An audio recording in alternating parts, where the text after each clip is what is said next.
Hey hello বন্ধুরা, কেমন আছো সবাই? আমি সৌম্য, আমার আরও একটা ভিডিওতে তোমাদের সবাইকে ওয়েলকাম। বন্ধুরা, আজকের ভিডিওটা দারুণ একটা ইউনিক টাইপ ভিডিও হতে চলেছে। তোমরা বলতে পারো বিশেষ করে যারা মুসলিম তাদের জন্যতে একটা এক্সক্লুসিভ ভিডিও হয়ে যাবে, মানে দারুণ মজা পাবে। ঠিক আছে, এরকমই একটা ভিডিওর ওপর আজকে আমি রিয়াকশান দিতে চলেছি।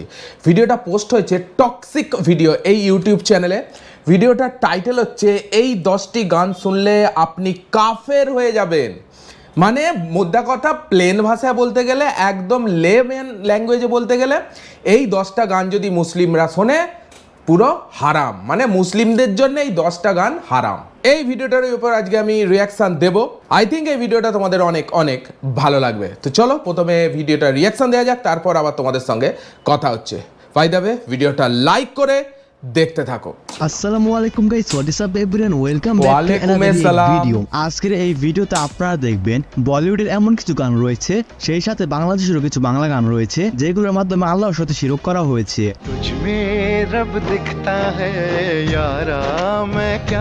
বাহ, এটা একটা ভালো জিনিস। শুধু বাংলাদেশের গানগুলো রাখেনি, এর মধ্যে বলিউড অ্যান্ড ঢালিউড দুটো কান্ট্রি গান কিন্তু রেখেছে। ওয়াও, এটা ভালো।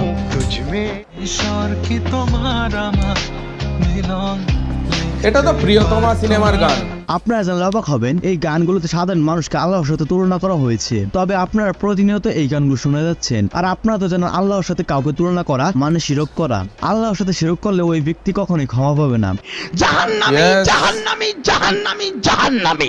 যদিও গান শোনা হারাম, কিন্তু হিন্দি এবং বাংলায় এমন কিছু গান রয়েছে, গানগুলো দেখার পর আপনি অবাক করতে বাধ্য হবেন এবং বলবেন এই গান তো আমি প্রতিদিনই শুনি, কিন্তু এই গানের মধ্যে যে এত কিছু লুকিয়ে ছিল তা তো জানতাম না। আর হ্যাঁ, এই লিস্টে আপনার ফেভারিট গানও থাকতে পারে। অতএব আমি যেহেতু জানি যে কোন কোন গানে, যাই হোক, এতদিন অজান্তে শুনেছো, নো প্রবলেম, আল্লাহ তাআলা ক্ষমা করে দেবে।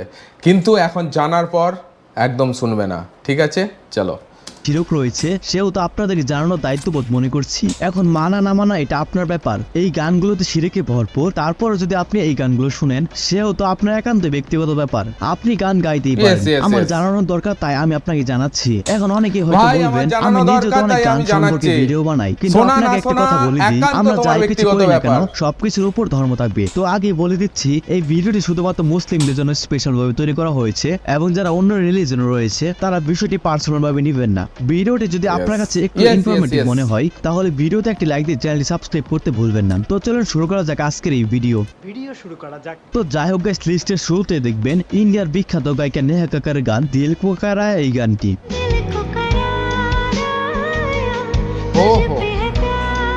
Romantic song. এই গানটির এক লিরিক্সে ব্যবহার করা হয়েছে দোয়া ভি লাগে না মুঝে ও দাবা ভি লাগে না মুঝে।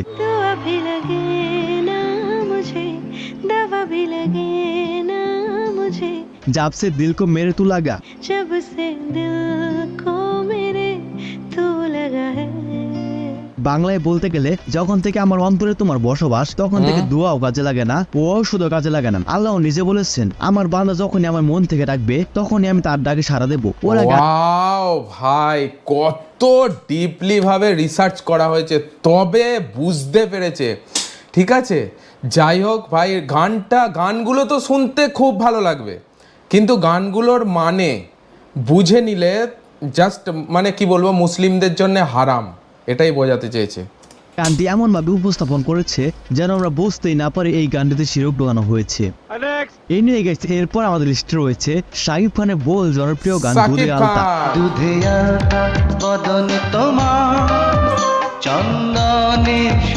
গানটিতে একটি জায়গায় বলা হয়েছে তুমি নারী নাকি পরী, বিধি নিজেই করবে ভুল।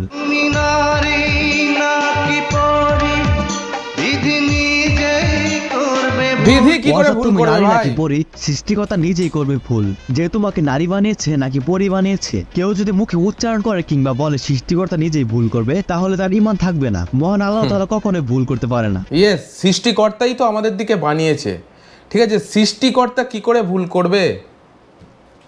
তো এরপর আমাদের লিস্টে রয়েছে জান্নাত গানটি।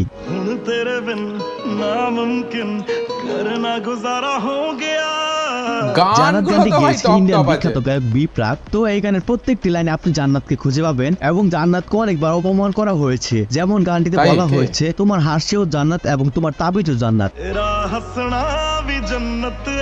तेरा तावीज़ जन्नत है। আপনি ও। একবার ভেবে দেখুন, একটি মেয়েকে জান্নাতের সাথে তুলনা করা হয়েছে, তো আপনি বুঝতেই পারছেন গানটিতে কত বড় শিরক ঢুকানো হয়েছে। এছাড়াও গানটিতে আরো একটি লাইনে বলা হয়েছে, তোমার মুখটা জান্নাত এবং তোমার প্রত্যেকটা জিনিস জান্নাত। ओ जन्नत है तेरा अच्छा। मुखड़ा, तेरी हर चीज এই কারণে जन्नत হারাম। है।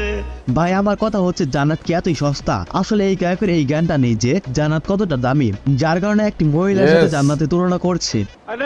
সো গাইস, এরপর আমাদের লিস্টে রয়েছে শাকিব খানের আরো একটি জনপ্রিয় গান আবার বাবাজি সাকিব আমার। খান। পৃথিবীতে যার বাবা নেই মা নেই সে বোঝে গানটিতে বলা হয়েছে, বাবা যে আমার সোনার মদিরা, বাবা যে আমার স্বর্গের ঠিকানা। বাবা যে আমার সোনার মদিনা বাবা যে মদিনা এমন এক পবিত্র শহর যেখানে দাজ্জাল প্রবেশ করতে পারবে না, আর সামান্য মানুষকে মদিনা শহরের সাথে তুলনা করা হয়েছে। তাই মুসলিম ওইটা না, অ্যাকচুয়ালি সাধারণ মানুষকে নয়, এখানে একটু বুঝতে ভুল হচ্ছে, মনে হচ্ছে এই শব্দটার মধ্যে বাবা জড়িয়ে রয়েছে।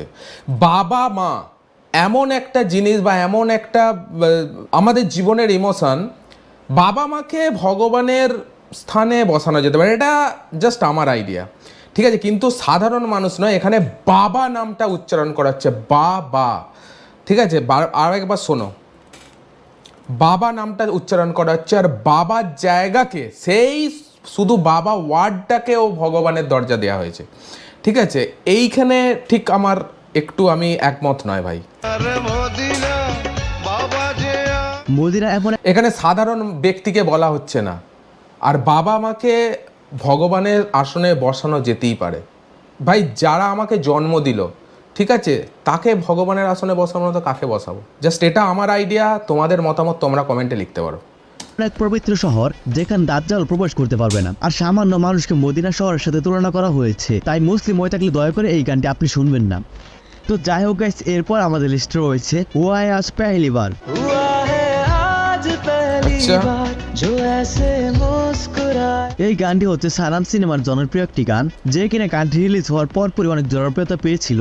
গানটিতে যে ভুল লিরিক্সটি বলা হয়েছিল, খোদা তোমার সেই সুন্দর আর কাউকে বানাতে পারেনি। बना पाया नहीं अब तक खुदा तुमसे कोई प्यारा। এখন ভাই, মুসলিম হিসেবে আমরা জানি এটা যে হারাম, নবী রাসূল এবং 100%। ফেরেশতা আল্লাহর সবচেয়ে সুন্দর ভাই। সৃষ্টি। তো এখানে একজন সামান্য মানুষকে তাদের চেয়েও বেশি সুন্দর বলা হয়েছে। তাছাড়া গানটিতে কি বোঝানো হয়েছে তা আপনারা ভালো বুঝতে পেরেছেন। তো এনিওয়ে গাইস, এরপর আমাদের লিস্টে রয়েছে, তো এই গানটিও গেয়েছেন ইন্ডিয়ান বিখ্যাত গায়িকা নেহা নেহা কক্কর। তো এই কক্কর। গানটি একটি লাইনে বলা হয়েছে, তোমাকে চেয়েছি রবের থেকেও বেশি। तुझे चाहा रब से भी ज्यादा। তো একজন মুসলিম রবের থেকে বেশি আর কাকেই বা চাইতে পারে? এই গানটির লাইনটা অনেক খারাপ ছিল। সো এরপর আমাদের লিস্টে রয়েছে গড আল্লাহ और ভগবান এই রোশন। গানটি। गॉड अल्लाह और भगवान ने बनाया एक इंसान। গানটি মূলত ক্রিস নেই, সিনেমাতে নেই। ব্যবহার করা হয়েছিল। গড আল্লাহ और ভগবান নে বানায় এক ইনসান। গড আল্লাহ ভগবান মিলে একটি মানুষকে বানিয়েছেন। শিরকের সংজ্ঞা হলো আল্লাহর সাথে কাউকে তুলনা করা। আল্লাহকে যদি অন্য নামে ডাকতেই হয়, তাহলে তার বাকি 99টি নামে ডাকুন, এর বাইরে ডাকার কোনো সুযোগ নেই। সো গাইস, এরপর Yes. আমাদের লিস্টে রয়েছে শাকিব খানের 2023 সালে আবার জনপ্রিয় মুভি শাকিব প্রিয়তমা খান। সিনেমার গান ঈশ্বর। ইদিকা পল। এই রোদের মতো আমি তোমায় এই গানটিতে বলা হয়েছে, ঈশ্বর কি তোমার আমার মিলন লিখতে পারতো না? ঈশ্বর কি তোমার আমার মিলন লিখতে পারতো না? আমরা ঈশ্বর যা করেছে ভেবেচিন্তেই করেছে, আই থিঙ্ক। মুসলমানরা আল্লাহকে বিশ্বাস করি, আমরা কেন ঈশ্বরের গুণগান গাইবো? এখানে ঈশ্বরকে আল্লাহর সাথে তুলনা করা হয়েছে। আল্লাহ এক অদ্বিতীয়, তাই আপনি যদি মুসলিম হয়ে থাকেন তাহলে এই গানটি আপনার জন্য একবার শোনাই হারাম। আচ্ছা তো আচ্ছা যাই আচ্ছা। হোক guys, এরপর ও মানে ঈশ্বর, ভগবান আর আল্লাহ এর সঙ্গে কম্পেয়ার করা হয়েছে বলে সেই কারণে এটা হারাম হতে পারে। মেবি এটা মুসলিমদের জন্য সত্যিই একটা আমার দিক দিয়ে মনে হচ্ছে এটা খারাপ হতে পারে, কারণ ঈশ্বর ভগবান এটা সনাতন হিন্দুদের একটা ব্যাপার ওয়ার্ড, আর আল্লাহ সম্পূর্ণ একটা মুসলিমদের ওয়ার্ড। দুটো ওয়ার্ডকে মিক্স আপ করেছে বলে এখানে বলা হচ্ছে খারাপ হয়েছে আর কি। আচ্ছা আচ্ছা, ওকে ওকে। আমাদের লিস্টে রয়েছে বাস্তে। এই গানটি গেয়েছেন ধাবানি ভানুশালী এবং গানটি পুরো বিশ্বব্যাপী অনেকবার শোনা হয়েছে। ভারতের সর্বোচ্চ বিবাহ গানের লিস্টে এটি সবার অন্যতম স্থানে রয়েছে। এই গানটি রিলিজ হওয়ার পরপরই অনেক সমালোচনার মুখে পড়ে, কারণ এই গানটিতে এমন কিছু লিরিক্স বলা হয়েছে যেগুলো আপনি ভালোভাবে শুনলে বুঝতে পারবেন। গানটিতে বলা হয়েছে, তোমার জন্য জান দেব এবং তোমার জন্য ইমানও দিব। আচ্ছা। जान भी दूं मैं गवाह माँ भी दूं আমার আচ্ছা। কথা হচ্ছে ভাই তুই জান দিবি এটা তোর বিষয়, কিন্তু এখানে ইমান দেওয়ার কথা কোত্থেকে আসলো? এছাড়া গানটিতে আরো বলা হয়েছে আমি আমার ভাগ্যের লিখন বদলে দিব। किस्मतों का लिखा मोड़ दूं এই আরে গানটিতে আরো ভাই, বলা তুই হয়েছে কি করে তোমার বদলে বদলাবি? আল্লাহ যদি জান্নাত দেয় তাহলে সেটাও ছেড়ে দেব। जन्नते सच कहूँ छोड़ दूं তো দেখতেই পেলেন বাহ। গানটিতে অনেক খারাপ কথা তুলে ধরা হয়েছে। অনেক খারাপ ওয়ার্ড আছে ভাই, এটাতে আমি অ্যাগ্রি করছি 100%।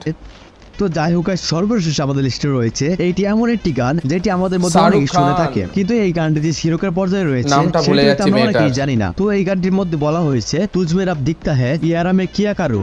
तुझ में रब दिखता है यारा मैं গানটা তো টপ নচ, বাট অর্থাৎ তোমার মধ্যে আমার রব মুসলিমদের জন্য হারাম। প্রিয় বন্ধু আমি কি করব, একজন মানুষের মধ্যে একজন আল্লাহকে দেখে, আমি আর তোমার মধ্যে তোমাকে দেখি না, তোমার মুখে রবের চেহারা দেখি। যাই হোক এটা তো বলা হলো প্রথম কলি, এবার আসা যাক দ্বিতীয় কলিতে। এরপর বলা হয়েছে সাজদে সার ঝুঁকতা হ্যায় ইয়ারা আমি কিয়া কারু। सजदे सर झुकता है यारा मैं क्या कर সব থেকে বড় জিনিস হচ্ছে গানটায় যে কাস্টিং করেছে ভাই শাহরুখ খান, সে নিজে একজন মুসলিম। ঠিক আছে, এটা বড় কথা নয় ভাই, তবে ওরাও মানে কাজের জন্য করছে ভাই, এটা কোনো ব্যাপার নেই, জাস্ট কথার কথা আমি বললাম যে কাস্টিং করেছে সে একজন মুসলিম। অর্থাৎ বলা হয়েছে তোমাকে দেখলে আমার মাথা সেজদায় অবনত হয়ে যায়, বলো হে প্রিয় বন্ধু আমি কি করতে পারি। কিন্তু আমরা ভালো করে জানি কিন্তু মুসলমানরা আল্লাহকে ছাড়া অন্য কাউকে সেজদা করে না। আর এখানে একটি মেয়েকে ঠিক, ঠিক, সেজদা ঠিক। করার কথা বলা হয়েছে, এটি কত বড় একটি অপরাধ সেটা আপনি ভালো করে বুঝতে পারছেন। সব থেকে দুঃখজনক বিষয়টি হচ্ছে এই গানটিতে শাহরুখ খান অভিনয় করেছে। শাহরুখ খান একজন মুসলিম হওয়া সত্ত্বেও তিনি হ্যাঁ, গানটির বিষয়ে আমার কিছু কথাটাই বলেননি। বলছে। তো দেখতেই পারেন আপনারা কোন কোন গানের শিরক রয়েছে। তো আপনি যদি জেনে থাকেন আর কোন কোন গানের শিরক রয়েছে সেটি আমাদের কমেন্ট বক্সে জানাতে পারেন। তো মোট কথা হচ্ছে যে গানগুলোর লিরিক্স খুবই খারাপ সেগুলো দেখবেন বেশি ভিউ পেয়েছে। আসলে মানুষ আচ্ছা। হারামের প্রতি বেশি আকৃষ্ট, তাছাড়া গান লিখবে গানের মতো, ও। এমন অদ্ভুত কথাগুলো গানের মধ্যে কেন নিয়ে আসে? তো যেহেতু এই গানগুলো অনেক বিখ্যাত তাই আমরা মনের অজান্তে গানগুলো গুনগুন করে গেয়ে যাই। তো এখন হয়তো আপনি বুঝতে পারছেন যে আপনি কত বড় ভুল করছেন। তো ভিডিওটি বেশি বেশি বন্ধুদের সাথে শেয়ার করে তাদেরকে জানানোর সুযোগ করে দিন। তো ভিডিওটি Yes. যদি একটু ইনফরমেটিভ মনে হয় Like তাহলে and বেশি ভিডিওটি বেশি লাইক দিয়ে বন্ধুদের চ্যানেল সঙ্গে share সাবস্ক্রাইব করো। করতে ভুলবেন না। তো গাইস আজকের ভিডিওটি এই পর্যন্তই। আর ভিডিওটি কেমন লাগছে অবশ্যই কমেন্টে জানাতে ভুলবেন না। এবং ভাই অসাধারণ একটা ইউনিক ভিডিও ছিল, বিশেষ করে মুসলিমদের জন্য এই ভিডিওটা একটা ইম্পর্টেন্ট ভিডিও ছিল।